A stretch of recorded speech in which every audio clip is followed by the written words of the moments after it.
আজ সকালে ব্লগটা স্টার্ট করতে পারিনি, কারণ আজকে অক্ষয় তৃতীয়া। আমাদের এক দাদার বাড়িতে পুজো ছিল, তাই সকালে ওখানেই গিয়েছিলাম। সকালবেলায় পুজো হয়েছে, যেহেতু দাদার দোকান রয়েছে সেই কারণে প্রত্যেক বছরই অক্ষয় তৃতীয়ায় পুজো হয়, আমিও যাই। আর পুজোর আগের দিন তো আরও কাজ থাকে, আমাকেই নিয়ে দাদা বৌদি যায় বাজারে পুজোর বাজার করা, বাড়িতে লোকজন খাওয়া দাওয়া করবে সেই সব কিছু কেনাকাটা সমস্ত কিছুই দাদা বৌদির সঙ্গে করেই। তা আগের দিনও বাজারে গিয়েছিলাম, আর আজকে সকালবেলায় স্নান টান করে একেবারে পুজোর জন্য রেডি হয়ে চলে গেছি দাদার বাড়িতে। সেখানেই সারাদিন ছিলাম, ওখানেই খাওয়া দাওয়া করেছি, এখন বাড়ি ফিরে এসেছি, এসেই ব্লগটা শুরু করলাম। আবার রাতের রান্নাও করতে হবে।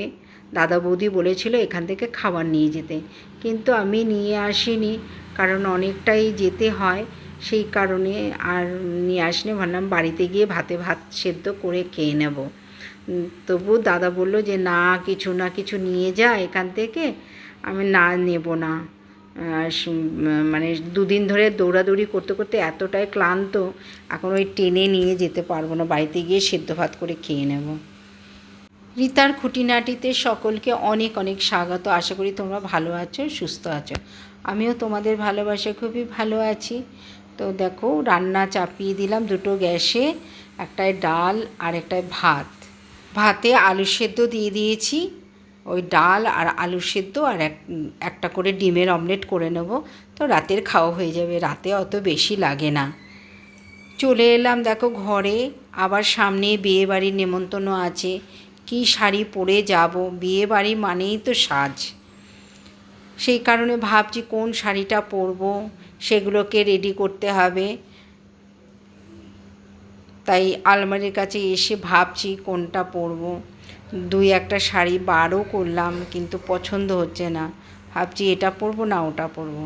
এদিকে তোমাদের দাদা ভাই অফিস থেকে চলে এসছে, আর আমার এইটা হচ্ছে ছোট মেয়ে, বুঝতে পারছো।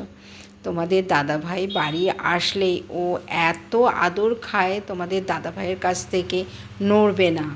আমি টানাটানি করব তো নড়বে না।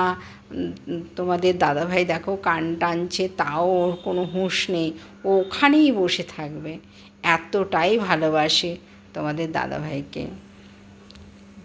যেরকম করবে সেরকম, আর আমি ধরলে আমাকে আঁচড় দেয়, কামড়াতে আসে, কিন্তু তোমাদের দাদাভাই কিছু বললে দেখো কিচ্ছু করবে না, এত ভালোবাসে কি বলবো। আমাদেরও মায়া পড়ে গেছে ওর প্রতি একটা। কোথাও চলে গেলে আমরা পাগল হয়ে যাই, যে কোথায় গেল খুঁজতে শুরু করে দিই। আমার মেয়ে বাড়ি থাকে না, এই আমাদের মেয়ে, আমরা সব সময় ওকে নিয়ে থাকি, খুব ভালো লাগে আমার ওকে। যাই হোক, ব্লগটা তোমাদের কেমন লাগলো কমেন্ট করে জানিও, ভালো লাগলে লাইক কমেন্ট শেয়ার করে দিও। আবার নতুন ব্লগে তোমাদের সঙ্গে দেখা হবে। আজকের মতো আসি, টাটা।